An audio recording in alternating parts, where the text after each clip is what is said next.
a look at these. These are from 2024 and 2025. AI-powered talent acquisition, I think we heard a lot of that, right? This is a space where people feel most comfortable starting from an AI perspective. I'm not saying that's right or wrong. It just seems to be this space. What you'll see here, though, is this is more of an end-to-end focus, right? Everything from pre-candidate all the way through to onboarding and maybe even the first year. So if you think about it, it's just driving that whole personalization. And this is a space where you'll see even today quite a bit of focus. The other piece I think it touches a bit in the areas that you mentioned was internal talent marketplaces, right?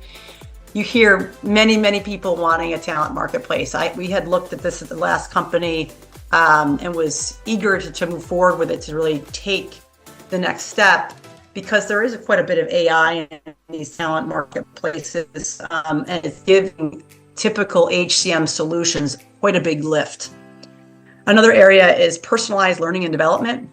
I would say number one, you should start with AI in terms of that personalized learning for the organization and the HR team. Workforce planning and skills intelligence.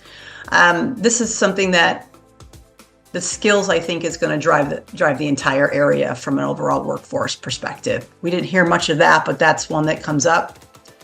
Employee experience and sentiment analysis. As always, I think we've had this for a long time, with or without AI.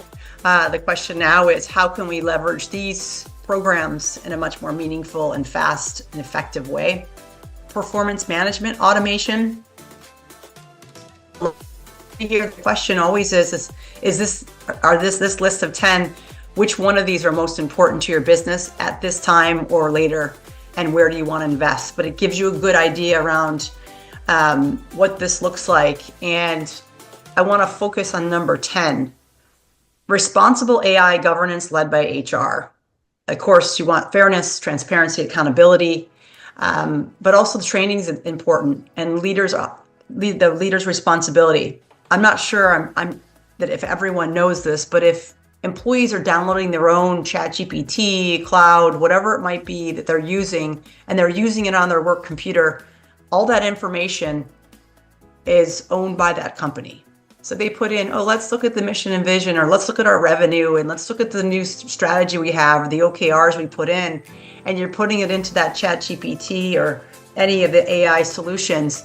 It's owned by it. Anyone who searches, hey, let's look at X company, this information is public and can be looked at. So having the governance around how do employees use it? Do you have your own AI internally? What does it look like in partnering with IT, and the overall chief technology officer and security is pretty clear. It's important also too that there's literacy. And there's constant literacy, because as even creating this presentation, I used all AI to build this. And what I knew in the last 2 years and what was seen in the last 2 years, things are already changing significantly and very fast. So it's important to drive that from a repetitive perspective. And I think here, these are really solid ones. One thing of feedback on this is when you think about what your priorities are, make sure, one, they're always linked to your business strategy. Number two, are they end-to-end? When I say holistic thinking about AI or any type of strategy, these trends are more holistic. They are not one-offs. Some of them are, but most are more broad. And the question would be is, how do you think end-to-end? When you use the talent acquisition one, it's not about just the offer or just finding the sourcing or matching the candidates internally.